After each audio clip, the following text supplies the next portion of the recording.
Bobby, How you doing? what's up, brother? How's it going? Good.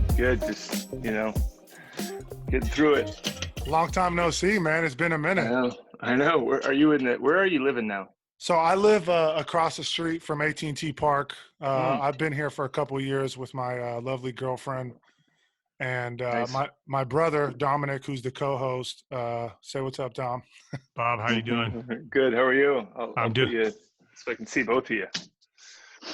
I didn't have you I had them on one screen, but now I can see you both. I'm the co-host. You can just put me in the corner, the bottom right corner. No, you're getting full exposure here. Full All right. exposure. It's an upgrade.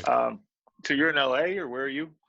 Yeah, I'm in LA. I live in Windsor Hills, which is just north of Inglewood, right near like Baldwin Hills. Okay. Yep. I know that. I was LA. I lived in that city for a long time. That's right, man. Back in Yeah. the UCLA days Yeah, and some yeah. time And afterwards, right? and beyond. So no, I 18 years. You would So have appreciated the peak of no traffic with the shutdown yeah, stuff with COVID. I mean, it was like unreal, for yeah, someone in Los Angeles, just amazing on the yeah, traffic. Everything yeah. else, I'm sure it's 405 is back to being jammed up, I imagine. yeah. Oh yeah. Yeah, I yeah. did a year stint in LA, but it didn't quite work out. I got chewed up and spit out by Los Angeles. That place can do it to you. It can do it to you. Can do Well, it. I did a couple months in Hollywood, and then and then years later, when I was 28, a couple years ago, I moved to Newport Beach and lived in kind of Costa Mesa, Newport Beach area, and that place really chewed me up and spit me out, and so I felt Yeah, it was time to come back to the nest. One of his yeah. one of his Good. highlights though is he was on a off Broadway musical and he played George Mirasan, which was Oh, huge. It was a that's huge role big. for him. It was a breakout Yeah. role. What? I mean, I'm surprised that didn't launch himself into other opportunities. It was a small production. Um, all right, so we'll jump into this. So just for the Yeah, folks who don't know who you are, could you just introduce yourself and tell us kind of what you're doing for a living? sure. Bob Myers, Golden State Warriors. I'm the general manager. Have been for the past 8 years. I don't know, 9. I started in 2011 at UCLA. Grew up in the Bay Area. Was a Warriors fan growing up. So kind of came home and tried to get our team some championships, which was lucky enough to help make that happen. So three Right, kids, three daughters, and married. and so now are you living in San Francisco or in the East Bay? San Francisco, live in the city. Grew up in the East Bay and never didn't come to the city. I know you grew up in the city, right? You guys Yeah, both did. yeah, we did in Um, Richmond District. yeah, so I'm kind of near where you are, not too far from there. Living in a little bit outside of that. And what was it like, growing up in the Bay? Give us a look into the Myers household, your junior and senior year of high school. What was going on? Your basic middle class suburban white family. Um, nothing great, nothing awful. Just regular old run of the mill. I mean, parents have been married 50 years. Dad worked for the same company, worked for Chevron for 30 something years. My mom raised us. My dad grew up in Indiana. My mom was in Fresno, so not a lot of entitlement, but we lived in a nice area, nice enough. Most people were doing decently well, or at least stable. And me, high school, East Bay sports is a big deal. My brother was a little older, a couple years older. My sister is 3 years younger. Typical. You guys kind of probably played against teams in the East Bay, and big swimming town, big baseball, basketball. I didn't realize how better LA basketball was until I kind of went down there and saw what some of those guys were doing. So basketball, I feel like we were a little behind, but we didn't know it. AAU hadn't really started at that point. It was a little bit ahead of it. We went to Vegas with one team. We kind of scrambled and put everybody in a van. Didn't really have any uniforms. That was early '90s. But look, pretty non-diverse community too. Also not a lot of different ethnicities in where I grew up. And you were pretty close with your brother. I know there's a little backstory on that, and he was a rower, right? He rode at Washington, University of Washington. And did you kind of do that growing up? I mean, because I know you were going to UCLA and you were going to try and row. Was Yeah. that something that you were training with him in your early childhood, or that's just? No, no. I mean, I was so the only even if you might have been recruited. I don't know, Dominic. You played sports, but I wasn't recruited really to do anything. I wasn't really any. I was okay, but I didn't even start my junior year on our basketball team. But I was on varsity. But then my senior year, I actually was the only time in my life I joke with people. That's the only time I've been the best player on my team was my senior high school. That's been it. So I was pretty late bloomer and didn't really get any opportunities to get any scholarship offers. The local college, DVC, Diablo Valley College in the East Bay, it's a junior college, and I didn't really want to go to junior college. I had gotten into a lot of good schools academically and wanted to go to college. So I wanted to do something, being active growing up. I wanted to try and stay active. And my brother, being tall, you could sometimes learn how to row. You didn't have to have the kind of pedigree to do it. And I went up there and watched him do it at Washington and thought maybe this is something to keep me busy. And so when I went to UCLA, which was by far the best basketball school I got into some other schools, but I liked UCLA the most as far as a college and as far as picturing what it would be like to go to school there. And then I was walking through the athletic department and I ran into the graduate assistant, I think at the time, or third assistant, Steve Lavin, who we just started talking, and I had no intention of asking him about basketball. So we asked him where the crew team was, and he said, I don't even know if we have one of those. And I said, well, I heard you guys might, are you sure? And he said, maybe it's a club team. And I think it was or is. And, long story short, we started talking about basketball. And he said, did you play? And he ended up knowing somebody that had mentored my high school coach, and there was a connection there. And he said, why don't you try to walk on? And I still thought that was ridiculous. I mean, I was kind of like, yeah, I'm tall, but it's a lot harder to play. You can't just be tall and play basketball at UCLA. That's not enough. But he let me he gave me an opportunity to come and condition with the players, and then got kind of lucky, and they kept one stiff at the end of the bench, which was me my freshman year. So I hung on and got to play 4 years. So it was fun. Yeah, I watched some footage of you playing. You were kind of a big shit talker, man. Not really. I mean, you got to be able to play to do that. I mean, that would have been a bad move for me. I kept my mouth shut. I probably wisely so. I can remember my first practice. I was kind of like, this is too much for me. I mean, I've never felt so ill-equipped on a basketball court. Just the size, speed, skill. I never played against guys like that it was kind of like, wow, I hope I can survive this start of the college season. And Bob, hey, that was no average freshman team, right? I mean, that's that freshman year, UCLA scored a title, right?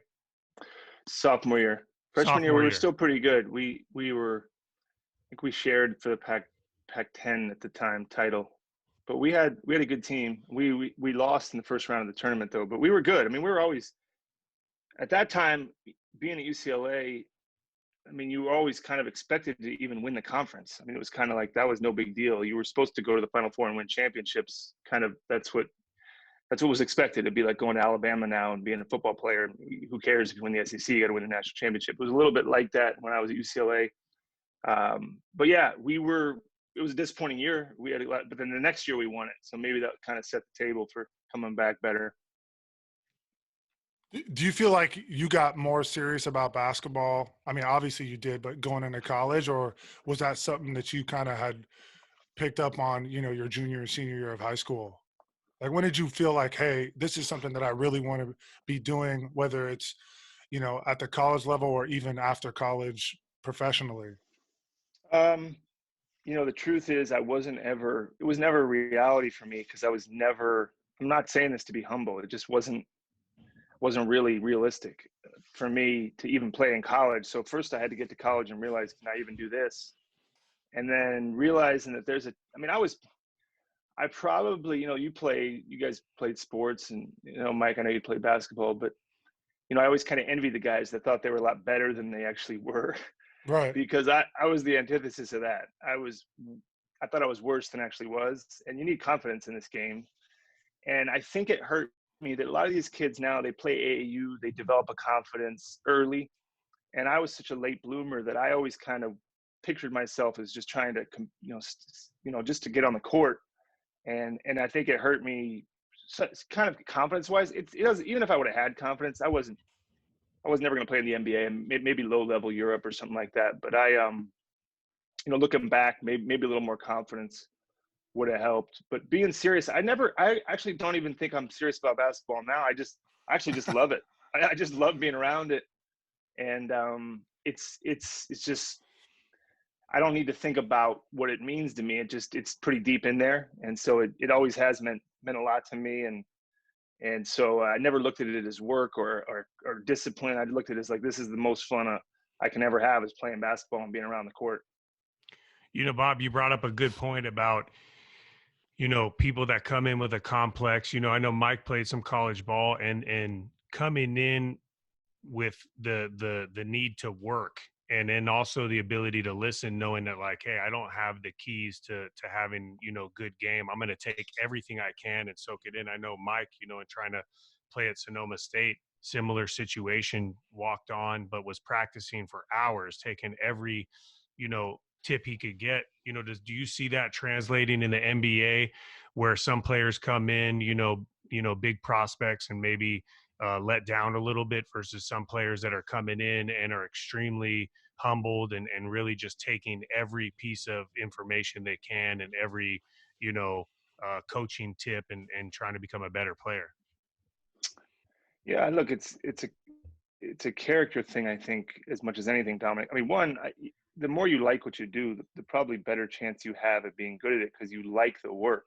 And I think with anybody that enjoys the work of their job, they're probably going to be better at it. And so for me, I like the work, and you can recognize people that are like-minded, and that you see people around you that are just grinding, but loving the grind and loving just the process of it, and not worrying about sometimes where it's going, but being in that moment of I love just putting in the time. And I think those are the people that, I mean, the best people in the world at their specific craft are the ones that have the talent and have that work ethic. Most people have one or the other. I mean, most people maybe not have either, but usually, like, I would say I was the work ethic, but not the talent. But I came across a lot of people that had the talent and not the work ethic.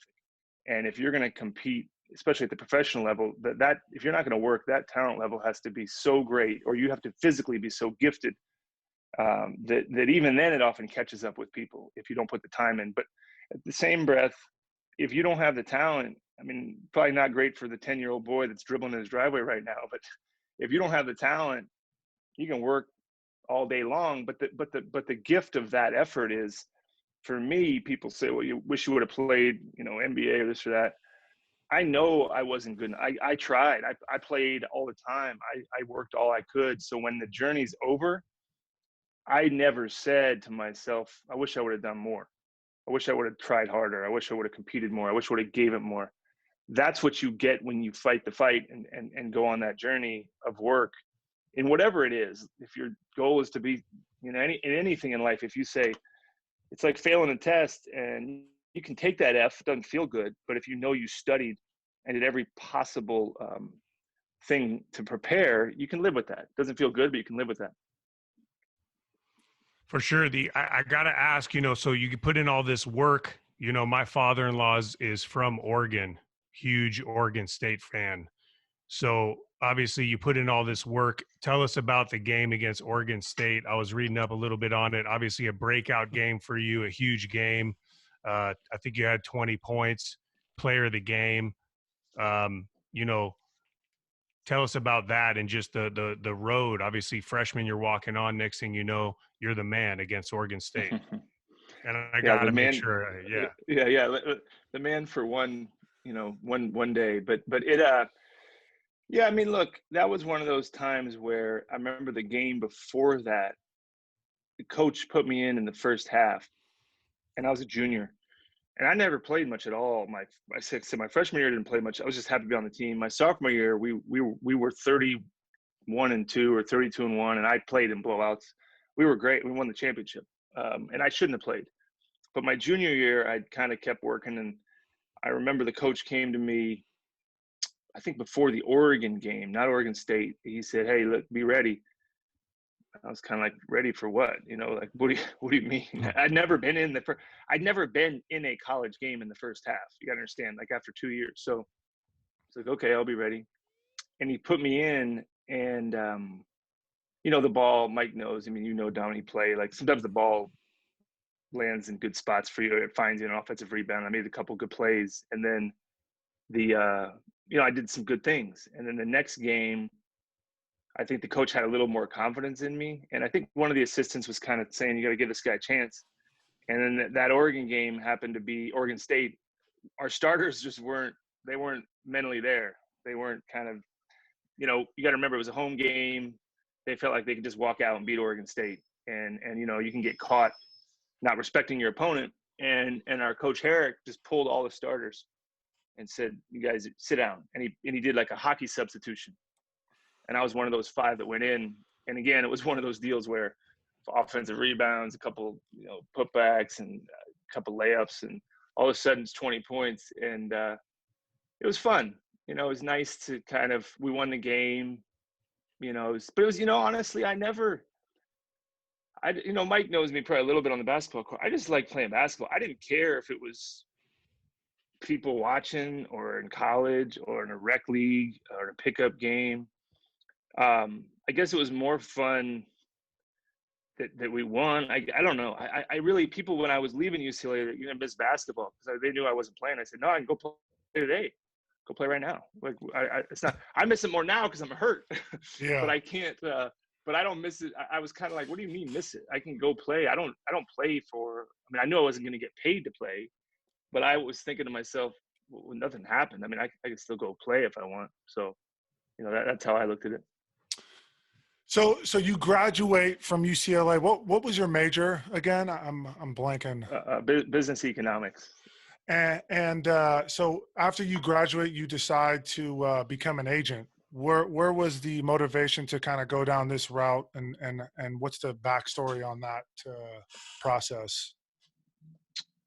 Nah, I mean, I just wanted to be around sports, basketball. I thought about coaching, but I don't know why I didn't. It's not like anybody offered me a coaching job, but this was the first thing that kind of came up. It was a guy named Untitled who represented a lot of UCLA players. Had Reggie Miller was one of his first clients. Had, I think, Don McClain, a few other guys originally, Ed O'Bannon. And I just thought, look, I can learn the business of sports here. A lot of kids I meet now are, I want to be a sports agent. That's not where I was at with the whole thing. It was just more about being around sports and being around the game and learning the business side of it. And that was something that my coach Herrick had said, you should go meet this guy. And I met Arn, and he was and is one of the smartest people I've ever met. And he kind of took me under his wing and showed me the business and taught me kind of the economic side of the MBA and the relationship component of it and how it works from that side, and ended up staying there. Went to law school at night, downtown LA. And that was probably the best, actually, traditional education I ever received. It's just going to law school and learning all that taught me. But after that, then I was just working, and Bob, where'd you go to law school? Than I should have. Loyola, okay. Yeah, downtown LA. At night, I couldn't. There's not a ton of night school law school options in LA, but it was great. It was a good experience. So you get your first client. Who's your first client? He always reminds me of it. There's a player that played at North Carolina, Maktar Njai. Remember him? I remember him. It definitely sounds familiar. He played with Jameson and Vince Carter. And I worked with other players, but Maktar was the first guy that was actually kind of my client. And he was a second round pick. And I think it was the Vancouver Grizzlies at the time. People probably don't even remember that. And he got a small deal. But the reason why that's interesting is that was the first time in my life that I had responsibility put upon me professionally, kind of like, this is your client. You got to make sure you take care of him. You got to make sure you give him sound advice. So you can be an apprentice, or you can be an assistant, or you can be a vice president. But when you are feeling the responsibility and weight of, this person is in my charge, kind of grow up quick. I was, like I said, Arn allowed me to help out with a lot of the high profile guys, but Maktar was kind of the first, you're on your own, represent Maktar. So it was good. Did you have any favorite clients that you loved? I mean, I'm sure you loved working with all of them, but Right. did you develop any like really solid relationships with some of your clients, like people that you're still really close with today? Yeah, I mean, I'd say a lot of them, because I think the difference now in what I do and what I did then is it's a much more intimate relationship when you represent a player than when you're kind of the GM of a team. You're kind of completely in their corner as the agent. The player is the most important entity in that whole equation, and you're looking out for what their best interest is. Whereas now I got to look out for the entire organization and the team. It's a little bit of a different responsibility. But yeah, I mean, a lot of guys, McGrady and Jermaine O'Neal, I talked to the other day. They're starting agencies, so I called them and asked them if they wanted any advice. Those are good guys. I got to know Brandon Roy was one of my clients. Got to know him well. Legend. What a legend Yeah, he he's was. really, really unbelievable player. Too bad about, he would have been, One of I the no doubt, a best. Hall of Fame player for sure if he didn't have his knee stuff. It's a lot of guys. Dunleavy works with us now. Scalabrini, the Lopez twins, DeAndre Jordan, The White Mamba, Scalabrini. the White guys. I had no idea he'd enter a life in the media. But no, all these guys, they're all very different. And I learned a lot by being around all of them. And, it was fun. It was fun. You really get to kind of go through their journey together. Do you have any clients like who is your Rod Tidwell? If you can think back, Yeah. Really pushing the limits where you guys are going through a lot together, trials and tribulations, show me the money, some ups and downs, and then like bam.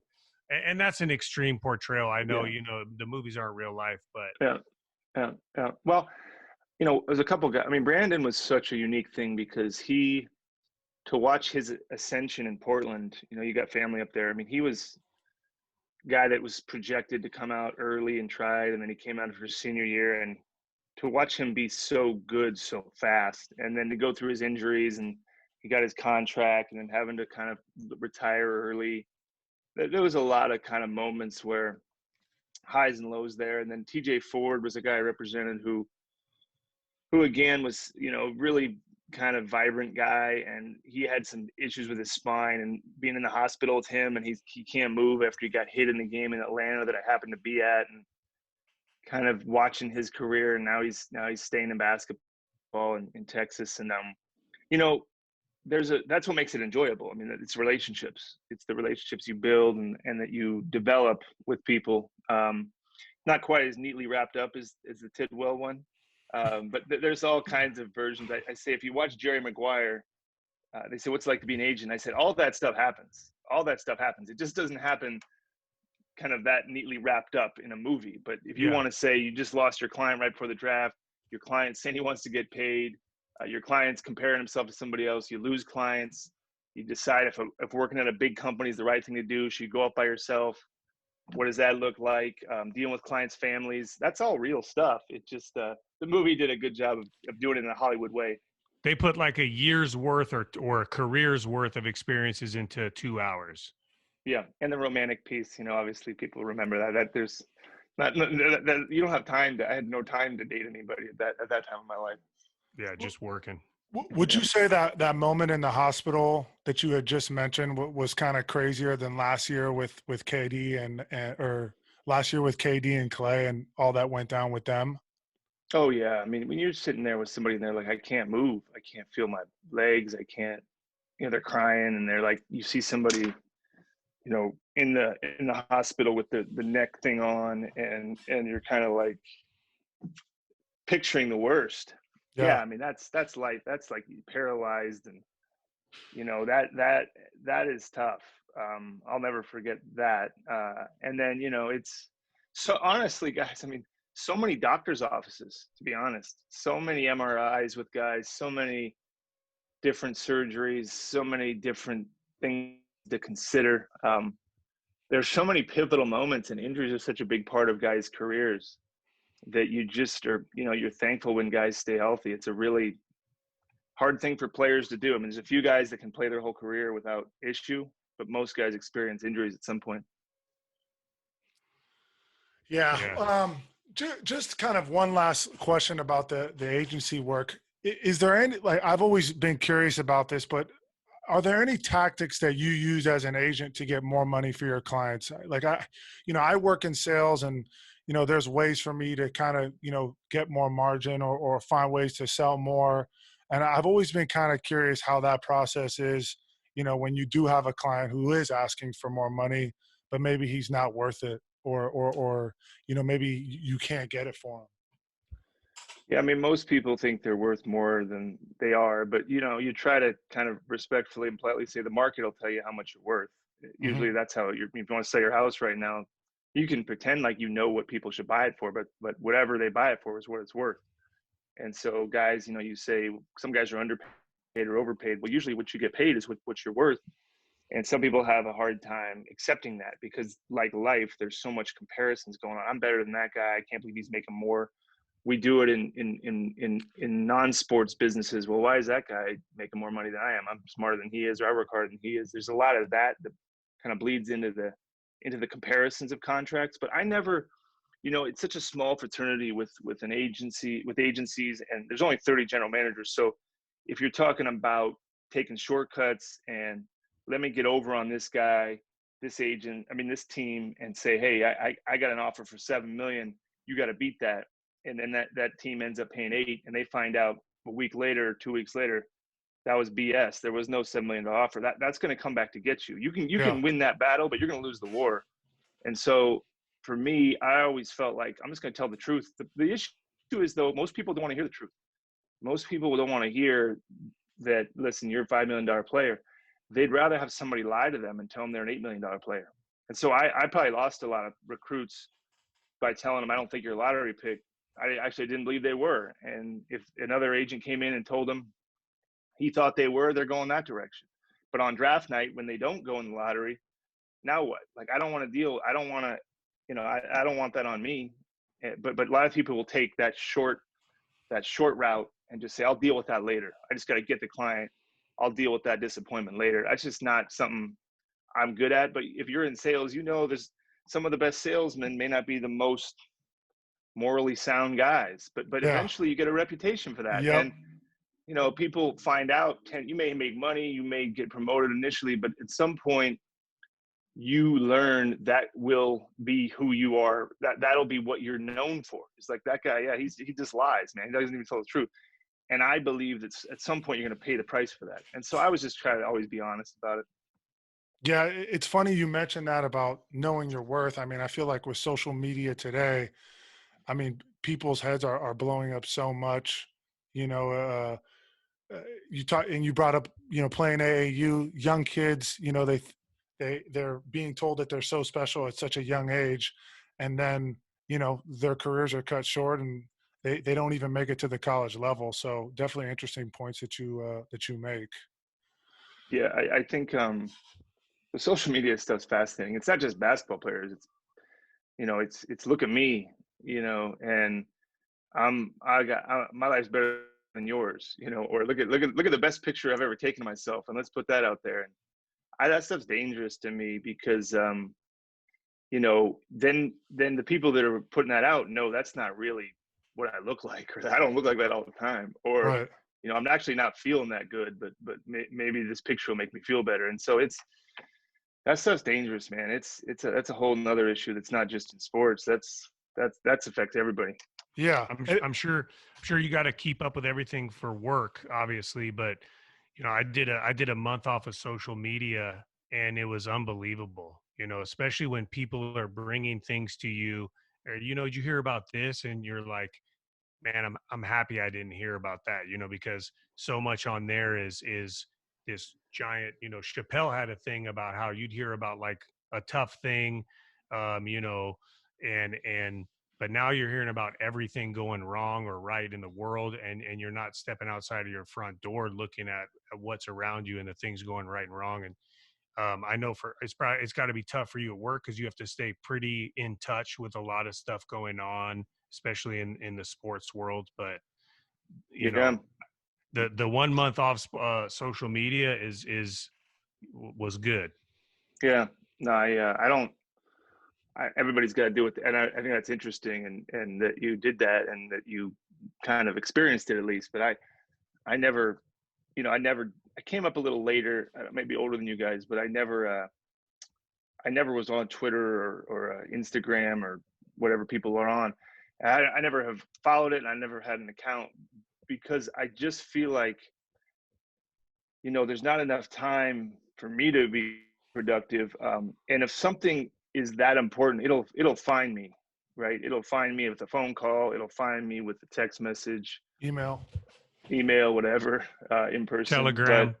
But, right. The wife might tell you, yeah. Yeah, Morse no, code. but I heard it. One person said, you give your kid the phone when they're too young to understand what it is, right? Or you put them on the internet or Instagram or social media or YouTube. It's almost like saying to them, hey, I know you're only 13 or 14, but why don't, here's the key to the liquor cabinet. See how it goes. Like, you don't do that. And I think with social media, it's not as obvious. You don't wake up with a headache, but it's a slow drip. And I think, you got, like you said, you understand, you guys are old enough, you understand what it is.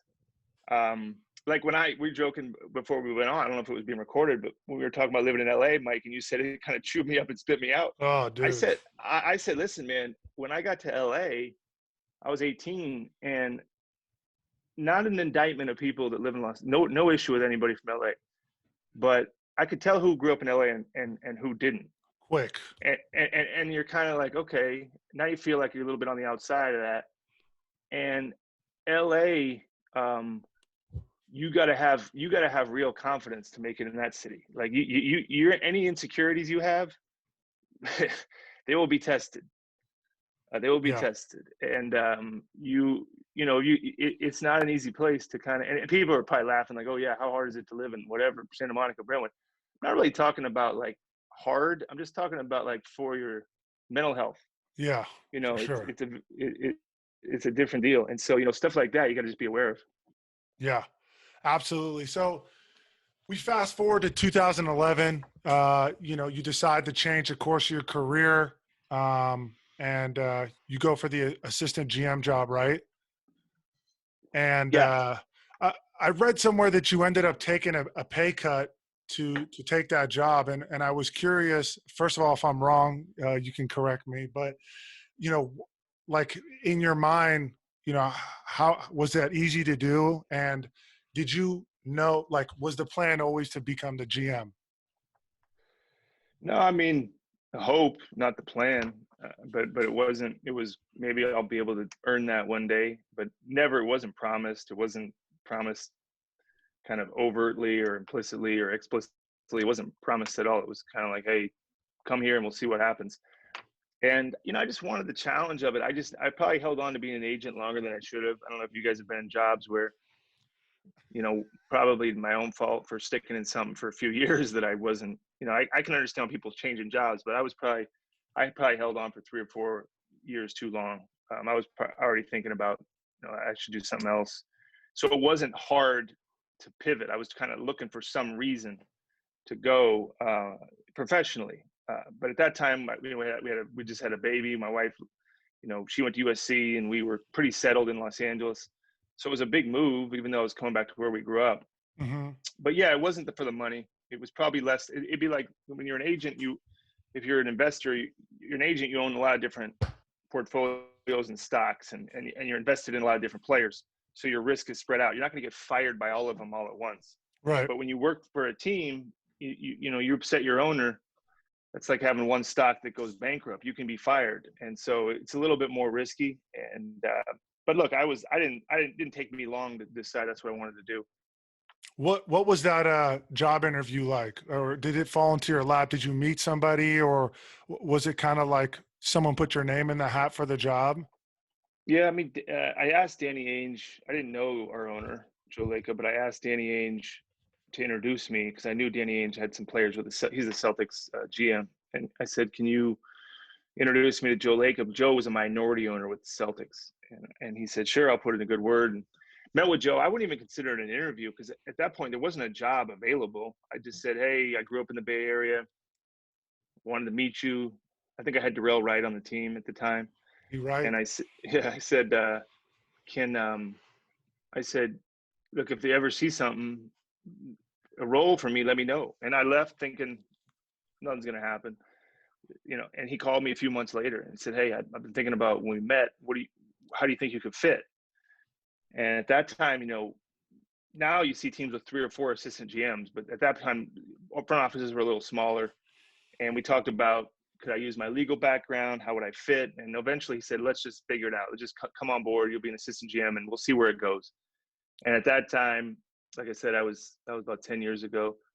I didn't know the business. I knew people in the business. I knew a lot of GMs because being an agent, but I didn't really understand what that job was. So in that year, I was lucky enough to work with a guy named Larry Riley, who was the GM at the time, and Travis Schlenk, who's now the GM in Atlanta.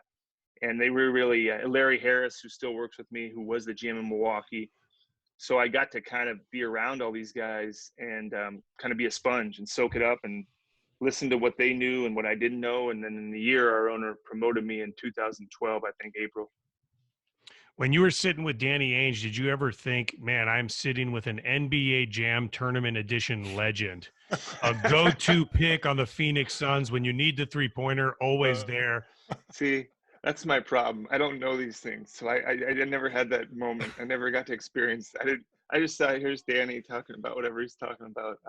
This That is was what I an old missed. Sega like video Yeah. game. Danny Yeah. Ainge was like go to. I mean, if you needed someone to stop Pippen and Jordan or Yeah, he was the Stockton guy. Malone, yeah, he's just a good little 3-point shooter for the outside. That's good. Yeah, Yeah. I got to tell him that. I was not aware of that one, but that's good. What was there any moments like in your first year as a general manager where you felt like you were in a little bit over your head, or you always felt confident, you know, in all the challenges that came in front of you?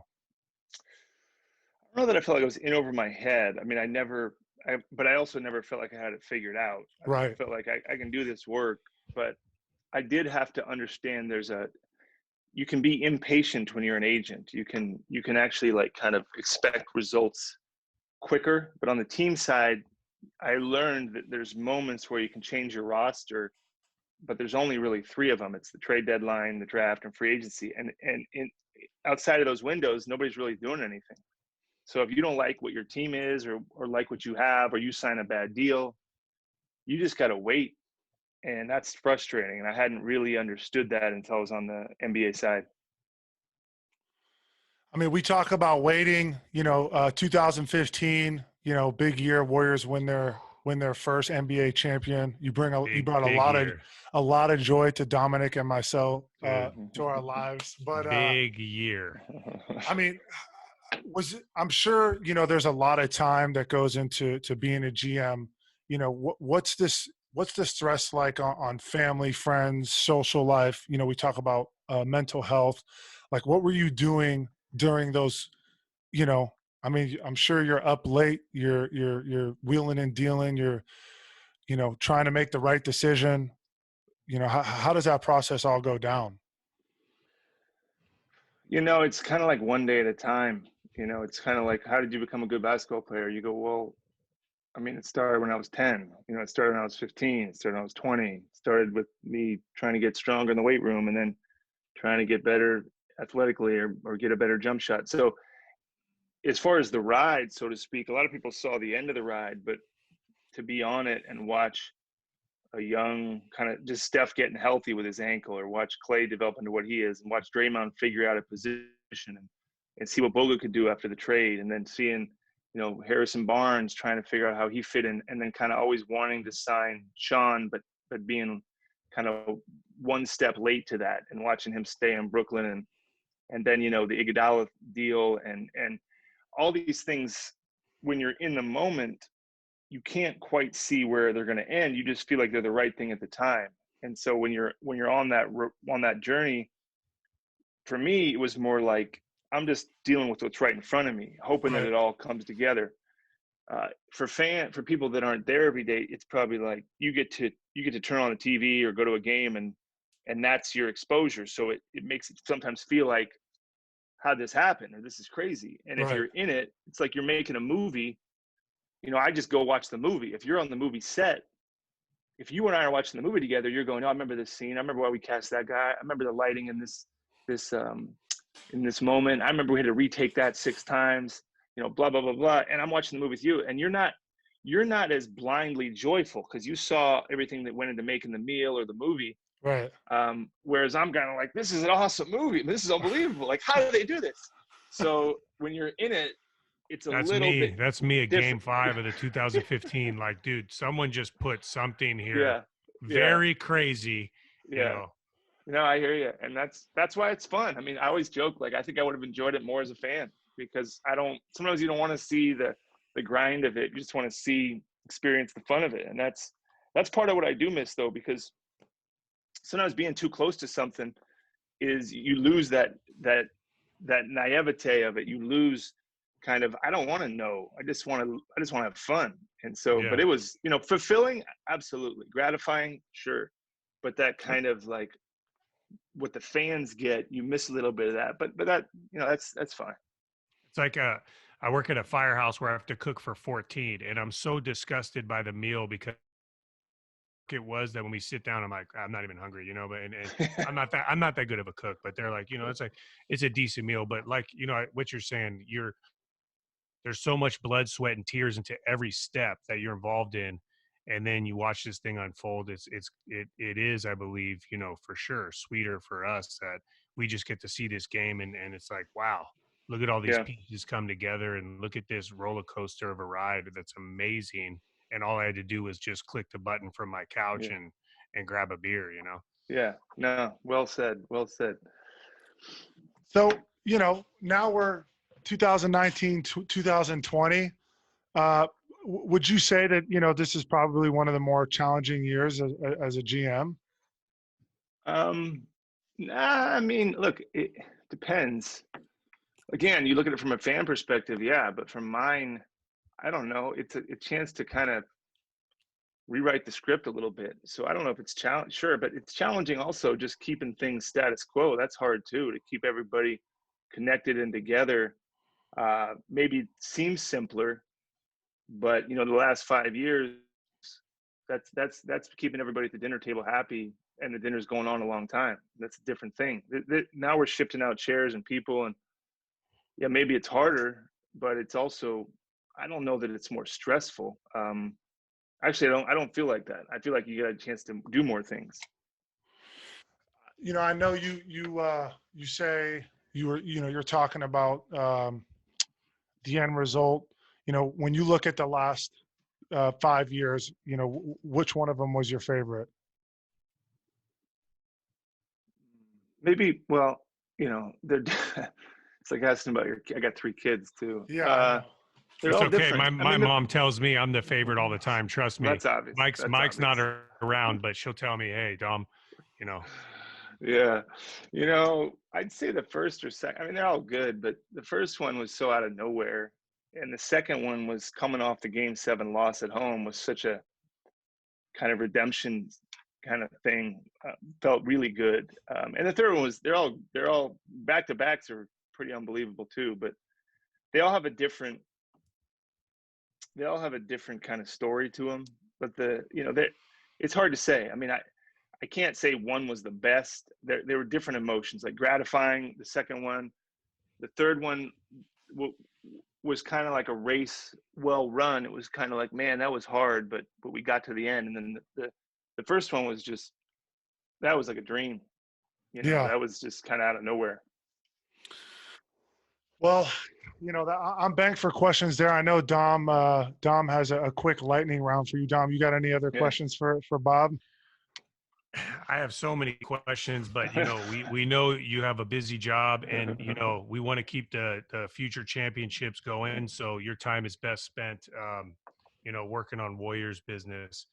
Yeah, But we do a little lightning round, quick answers, and I thought of some while we were talking here sure. and shooting through them. So one of them that came up, the Myers brothers in their prime in a rowing competition against the Winklevoss twins. Give me your thought. Do you guys get the W there, or do you feel they edge out a win just based on some of their, long-time rowing skills? I think a valiant effort that results in a defeat for the Okay. Myers brothers. All right. That's fair enough. Um, what about favorite basketball film of all time? We talked about agent films. We know Jerry is up there for you, but Yeah. favorite Oh, film. basketball movie? Yeah, the only one I liked Hoosiers. I didn't really, I know Blue Chips, and I'm a Blue Chips guy. you're a Blue Chips guy. Yeah, I couldn't Yeah. get there, and then he I'm got above the game rim. was you above the rim. Yeah, he got game. White Man Can't Jump. I mean, I think a little bit of White Man Can't Jump because so much of that was filmed in L.A. Oh, and that was a great flick. I I recognized the Venice and stuff like that. The King and the Duck, the best the Yeah, 2-on-2 duo of all yeah, time. and I like The Blue Warriors, Chips. got to do a King and the Duck night at there, yes, just like, hey, try to yeah, get them back, and just and like, hey, and Marcus Johnson, Chris Johnson's dad. I played with Chris Johnson. Marcus Johnson was in the movie, so it was fun. He did a lot of our games on TV, so it was fun to see him on the big screen. So yeah, White Man Can't Jump, maybe Hoosiers. for sure. Um, Another, we like to ask this, favorite food spot in the Bay Area. What's your go-to? If it's you Ooh. got a It's got to good be game. original Joe's, right? No, maybe it should be. No, maybe Hey, it no should leading be. questions. No leading Yeah, questions, right. man. Exactly. We went to we liked Toscano, but that I think that's kind of closed now, or in change of ownership. We used to go there over in North Beach. I don't know. I'm trying to think. There's a lot of places in the city that we love, but I never. I don't know. You guys know too. I mean, what's yours? There's not like one place where I would nail every Dom, go I would ahead, think of. and then I'll tell you mine. Yeah. Our family has a taqueria called Chino's Taqueria. I'd say we've probably pumped in our family about 50 grand into the infrastructure. In fact, they gave me a bottle of Christian Brothers brandy once for my birthday. But this is like the best burrito. I'm not trying to plug anything here. Where is it? It's on 34th and Balboa. 36, Oh, it's out 35th. there. 36. Yeah, Yeah. Out there. and Wow. it is All like, right. they're like family for us. We're All right. All right. it's My favorite spot right now, I have two spots. There's one spot in North Beach that just opened up. It's called Portofino Seafood. My buddy Okay. is one of the owners. Really good seafood, and then Okay. you really can't go wrong with Original Joe's, man. I mean, All right. There the you chicken go. parmesan there is just All right. All right. I'll have to check that out. Take you up on it. Good. Okay, I got another one here. Last one for the lightning round. You got to take a 24-hour road trip with either a present or former player on the Warriors. 24 hours in the car together. This doesn't mean it's your favorite player. I'm not gonna. I I'm not gonna. understand. Yeah. But like, you need an entertainer. You need someone Yeah. that's got good jokes. Someone that's gonna keep you Yeah. entertained. Who's your go-to 24 for that road trip? Wow.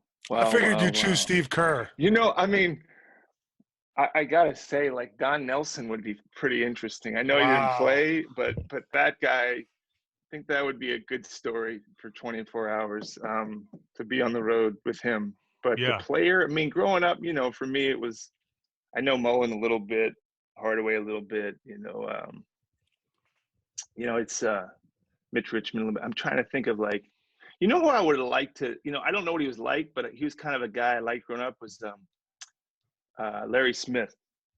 You guys you may not remember. He was a long time ago with Joe Barry Carroll, and he seemed like a hard hat, interesting, mean, like a tough dude. So Yeah. Yeah. Some good stories. Yeah. Yep. Very cool. And I mean, Mike, if you have questions, we do a little competition here, kind of like a Bay Area quiz, so to say, like a championship title thing. And I have none. You can lead it off, and then we'll let Bob get back to work. Okay, Bob. We're gonna break this up into regular season, playoffs, championships, and then bridge to bridge MVP. Okay, no pressure, no pressure. Sure. They get harder, Got it. obviously, just as the challenge. The current reigning bridge to bridge MVPs, Kareem Mayfield, former NABO junior welterweight champion of the world. So Nice. we'll give it a little try here. It starts Yeah. off easy, okay? Okay, what two baseball teams faced off in the famous Earthquake series, and what two people were formerly known as the Bash Brothers? Okay, so A's and Giants, and that's Canseco McGuire. Bam. Okay, regular season is done. We're moving into the playoffs. Easiest regular season ever. Okay, playoffs. A little tough, but Right. the Warriors Yeah, usually we'll walk see. through the playoffs anyways. So Right. what see. Warriors sharpshooter both played and coached at St. John's University? Oh, Mullen. Easy, right? go. Just like Yeah. a Warriors playoff No run. It's problem. like, hey, we're there. We're in the game. First round sweep. Couple, step backs from Curry. We're in the game. Okay, championship. This is tough because championship is difficult. Not easy. If you're at an event and someone offers you a glass of wine and it's made by Earl Stevens, what famous Bay Area legend are you supporting as you drink that wine? Wow. And I can throw a little hint. Yeah, I need a little hint there. This is a Bay Area legend and a rapper, musical artist. And I'll give you one more little hint. He attends Warriors games all the time. Oh, E40. E40. Okay. That's a good hint. That's his real name, huh? Yeah, Yep. Earl Stevens. I Earl never Stevens. heard that. Yeah. See? Okay. This one is tough. Fine. Now, this is you won the championship. This is the bridge to bridge MVP, and this is to dethrone Kareem Mayfield. No hints. No hints. No I hints gotta on get this this one. or not. Yeah, no hints. Dude, if you get this, I'll be very Okay. Which famous Bay Area newscaster, anchor reporter, shares the name with a neighborhood of San Francisco as well as a bridge and a city in the Bay Area? Famous news anchor, newscaster. You probably grew up watching this person. They share the name with a neighborhood in San Francisco as well as the name of a bridge in the Bay Area and a city within the Bay Area. Oh, This person will be on the podcast one day, so he's famous. He's famous. At least in our eyes, he is. In your eyes. This is tough. He's he's a newscaster or sports. He's news. He's anchor, and I'll give you a hint. He's an anchor man, and he's probably one of the most famous anchor men in the history of Bay Area news. Why am I just? This is tough. You got only so much bandwidth. I want you to tell me, and I want to be like, I wouldn't have got that. I don't want you to tell me, and I'm going to say I should have known that. Should we tell him what station he was on? No, don't tell me. I concede. I don't know. I give up. Okay. Well, then the answer is Dennis Richmond, KTVU, yes. Channel 2, news anchor. Okay. You should have known that. You should have known that. I was thinking of the bridges, and I was thinking, okay, this, that. I wouldn't have got that. I know who he is. I wouldn't have got it. I wouldn't have got it. It's tough. But Bob, we got to keep the MVP tough. No. I came, till I was 18, I wasn't probably watching a lot of that. Then I was gone till I was 36 or 7. Yeah. And then I came back, and I don't watch, who watches that stuff now. So I lost. I'll take it. No. Lost my championship. It's fine. You got a ring. We're going to send you to Bridge podcast ring. You're good stuff. Look, it's like Steph. You can't always win the MVP. Can't win every time. You know what I mean? Got to go back to work. Yeah. Thanks for having me on, guys. Thank you. Hey, thanks so much. We really appreciate it. And go out there and get us another ring, man. We're really looking forward to it. All right. Thanks, Bob. Nice to meet you, Dominic. Thank you, Bob. All right. See you guys.